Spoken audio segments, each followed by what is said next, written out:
એઆરડીબી અથવા કૃષિ અને ગ્રામીણ વિકાસ બેંકો જમીની સ્તરે ખેડૂતોને લાંબા ગાળાની ધિરાણ આપવાની સુવિધા પ્રદાન કરે છે. આ ખેડૂતોને સશક્ત બનાવવા અને કૃષિ અને ગ્રામીણ વિકાસ માટે મૂડી ઉપલબ્ધ કરાવવાવાળી સંસ્થા છે. આ સહકારી આંદોલનનો એક મહત્વપૂર્ણ હિસ્સો છે. એઆરડીબીને નાબાર્ડ દ્વારા પુનઃ ધિરાણ કરવામાં આવે છે. એઆરડીબી 13 રાજ્યો અને કેન્દ્ર શાસિત પ્રદેશોમાં આશરે 1.5 કરોડ ખેડૂતોના જીવનને લાભ આપી રહ્યા છે. સમગ્ર દેશમાં રાજ્ય, જિલ્લા અને પંચાયત સ્તરે એઆરડીબીની શાખાઓ અને યુનિટ્સ કાર્ય કરે છે.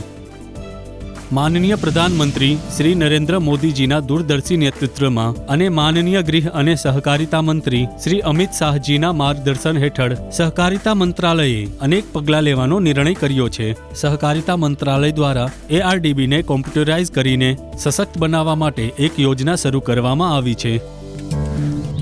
એઆરડીબી કૃષિ ક્ષેત્રમાં સિંચાઈ, ખેતી માટે મશીનો અને બિનકૃષિ ક્ષેત્રમાં સૂક્ષ્મ અને લઘુ સાહસો, ગ્રામીણ આવાસના નિર્માણ અને વિકાસ માટે लोन उपलब्ध करावे छे.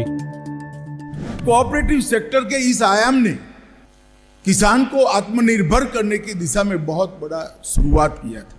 देश की खेती को, देश की कृषि को भाग्य के आधार से परिश्रम के आधार पर परिवर्तित करने का काम केवल और केवल एग्रीकल्चर और रूरल डेवलपमेंट बैंकों ने किया.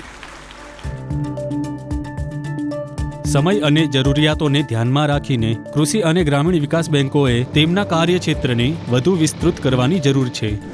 ડિજિટલ બેન્કિંગના માધ્યમથી સામાન્ય લોકોનું નાણાકીય જીવન ઘણું સરળ બની ગયું છે, પરંતુ હજુ પણ મોટા ભાગની કૃષિ અને ગ્રામીણ વિકાસ બેંકો સંપૂર્ણ રીતે કોમ્પ્યુટરાઇઝ્ડ નથી.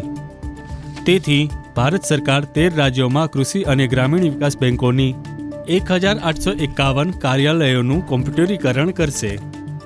સમગ્ર દેશમાં પેક્સના કોમ્પ્યુટરીકરણની પદ્ધતિની અનુસાર એઆરડીબીનું કોમ્પ્યુટરીકરણ કરવામાં આવશે.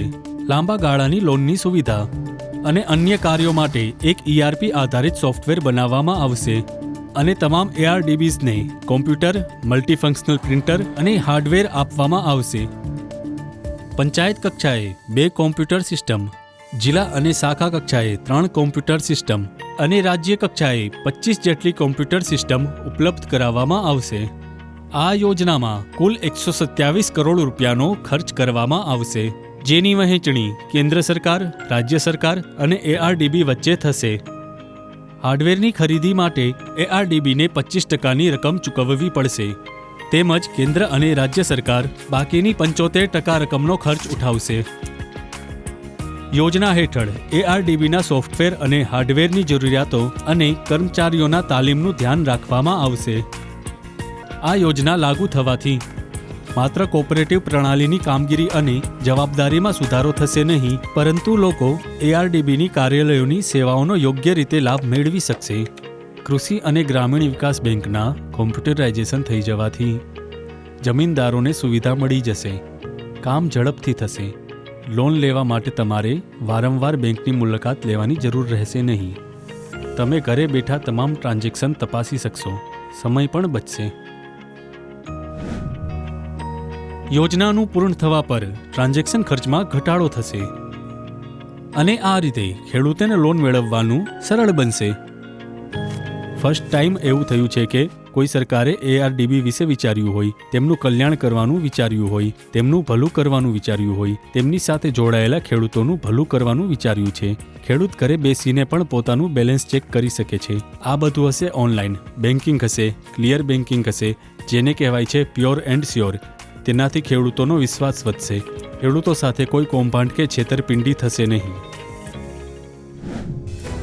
આ પહેલ સાથે એઆરડીબી એટલે કે કૃષિ અને ગ્રામીણ વિકાસ બેંકો નાબાર્ડ દ્વારા વિકસિત ઈઆરપી પ્લેટફોર્મનો ભાગ બનશે. આનાથી લેટેસ્ટ ડિજિટલ ટેકનોલોજીના માધ્યમથી સદસ્ય ખેડૂતોને સુવિધાઓ પૂરી પાડવા અને સહકારી મંડળીઓને વધુ સમૃદ્ધ બનાવવામાં પણ મદદ મળશે.